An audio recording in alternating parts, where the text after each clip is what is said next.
There's a ton of noise out there. So how do you get decision makers to pay attention to your brand? Start a podcast and invite your ideal clients to be guests on your show. Learn more at sweetfishmedia.com. You're listening to the B2B Growth Show, a podcast dedicated to helping B2B executives achieve explosive growth. Whether you're looking for techniques and strategies or tools and resources, you've come to the right place. I'm James Carberry. And I'm Jonathan Green. Let's get into the show. Welcome back. We are here today with Vlad Moldavskiy. He is the Chief Growth Officer at Mabbly. Vlad, how are you doing today? I am doing just splendid. Thanks for having me today, James. I'm really excited to chat with you today, Vlad. Before we get into the topic, we're going to be talking about how to build an organic keyword strategy. But before we dive into that, can you explain what you and your team are up to at Mabbly?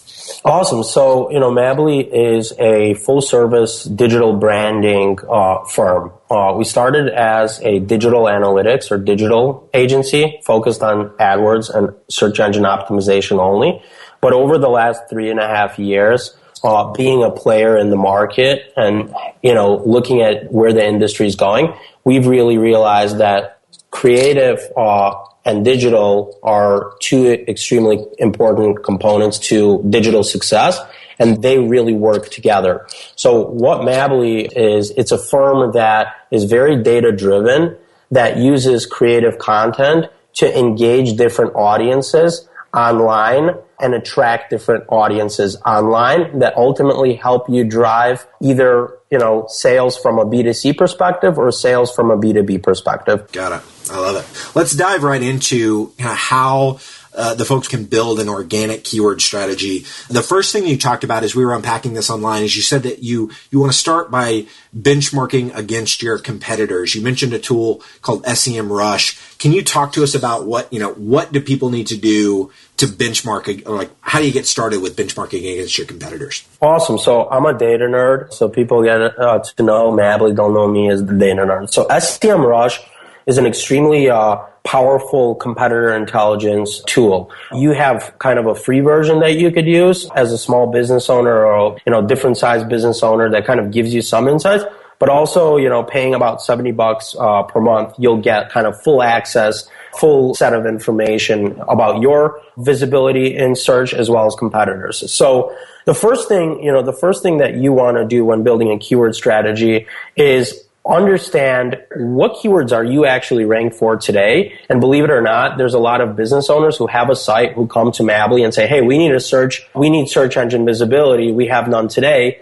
But when we actually input their domain into SEMrush, we see that, in fact, they are ranked for specific keywords that are related to their business, but they may not be ranked on the first or second page. So the question we have to ask ourselves is, what are those terms that are on second and third page? What are the actual pages that are ranked for those terms? And how can we keep building authority or driving traffic and engagement to those pages so those keyword ranks and those pages can continue to improve?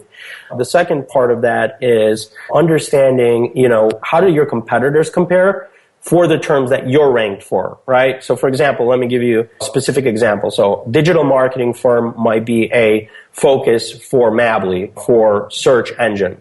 Right? If I'm position 3 and I know my competitor company, Joe Smith is position 2, I know that they're getting an X% more in market share or click-throughs than myself, right? And if I understand where my competitors are in the playing field compared to the keywords that I've already more or less conquered, I'll be able to learn from what they're doing and begin to actually take over their competition.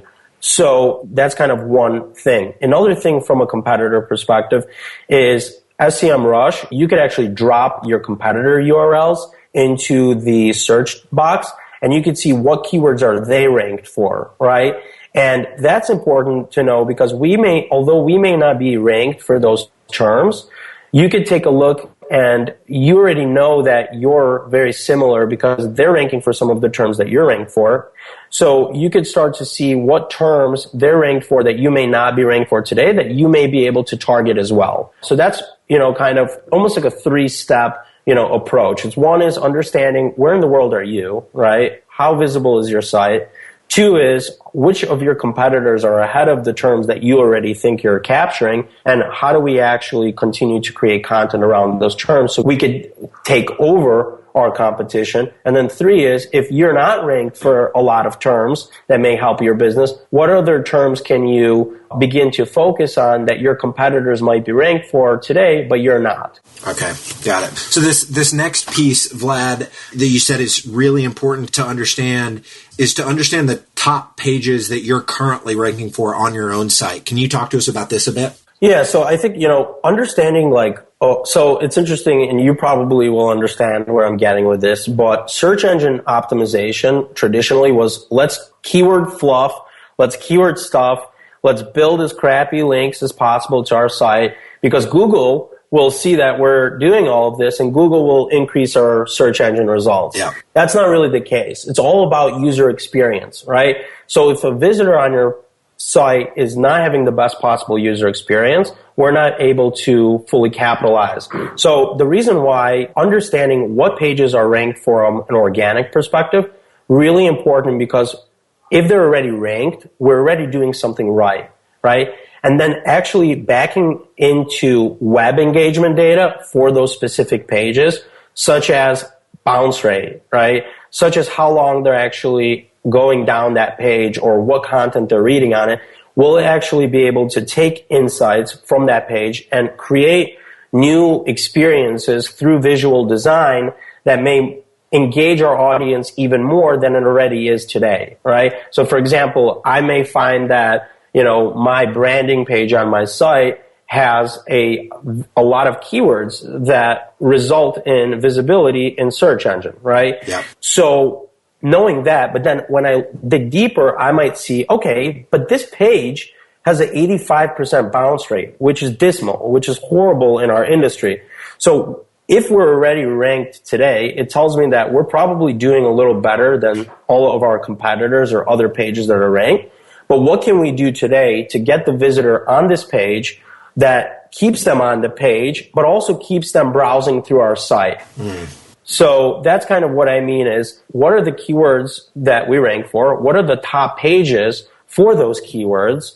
And then what's the web engagement data or user data around those pages today? And how can we improve engagement through visual design and the content and the user experience that we're setting forth to our target audience on our site today? I love it. So Vlad, this last piece that I want to touch on here, you talked to me offline about looking at the cost per click. So whether or not you're actually going to pay for Google Ads or not, there's an indicator by looking at the price of that cost per click. Can you talk to us about that? Yeah, so for example, so there's in Google, there's paid, which is AdWords, and there's organic, which is search engine, what we're talking about today. Paid, you have to pay for the keywords.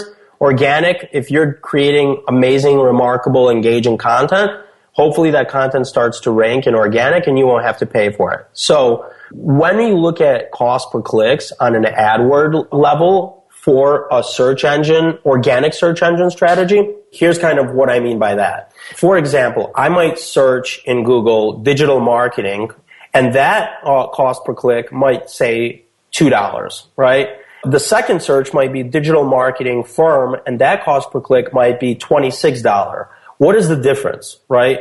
The difference is the cost per click is going to generally get a lot higher. When search intent is high, generally that's going to forecast a high cost per click. So a user who searches digital marketing firm will probably have a lot higher intent to actually hire or fill out a contact form on my site than a user who's just searching digital marketing, because digital marketing, that cost per click is probably low because the intent isn't that high. They're probably just doing research, right, about the industry. They're probably trying to learn concepts. They're trying to find businesses. It's so broad that we don't really know what their intent is. So cost per click, if you're able to look at keywords around AdWord, the higher the cost per click, usually the higher the search intent. So when you're building your organic strategy, focus on the keywords that have a cost per click high level on AdWords level, because those are generally the ones that are going to result in the highest conversion percentages once a visitor actually hits your site, hits your landing page, whatever that is on your site today.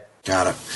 And so by understanding, what those terms are, you start to kind of work backwards from there and start to build out content that's going to hopefully allow you to rank for those specific keywords. Is that correct? Exactly. So, for example, I could write a blog that talks about, to a CMO, 7 things you should do to, screen a digital marketing firm prospect or whatever it is, But we could start to educate the CMOs around how to hire a digital marketing firm, right? What a digital marketing firm should be doing from an account process perspective, things that allow our audience to begin to really trust us as an authority online that later might get them to convert as a sales leader, a sales prospect. Does that make sense? It makes perfect sense, Vlad. This has been incredibly helpful. If there's somebody watching this session, maybe they want to connect with you further on this stuff, or they want to learn more about Mabbly and possibly work with you guys on that side, what would be the best way for them to go about doing both of those things? Yeah, that's a great question. So, quick tangent here.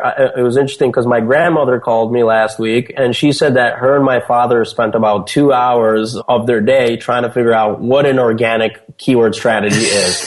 And they couldn't really figure it out. So, in that case, if you're out there and you're listening to the show and you still have no idea what an organic keyword strategy is after this session, reach out to me at Vlad at Mabbly. It's VLAD at Mabbly, MABBLY.com, and just ask any questions. I'm very accessible and I love connecting with business owners, marketing leaders in all different types of industries, and I'm always happy to help. I love it. Well, Vlad, thank you so much for your time. I really appreciate it, man. I think this is going to add a ton of value, so thanks a lot. Awesome. Thanks a lot, James. To ensure that you never miss an episode of the B2B Growth Show, subscribe to the show in iTunes or your favorite podcast player. This guarantees that every episode will get delivered directly to your device. If you'd like to connect with B2B executives from all over the world, make sure to join our private Facebook community. There are some incredible conversations happening inside this group. To join, visit b2bgrowthshow.com/FB. Thank you so much for listening. Until next time.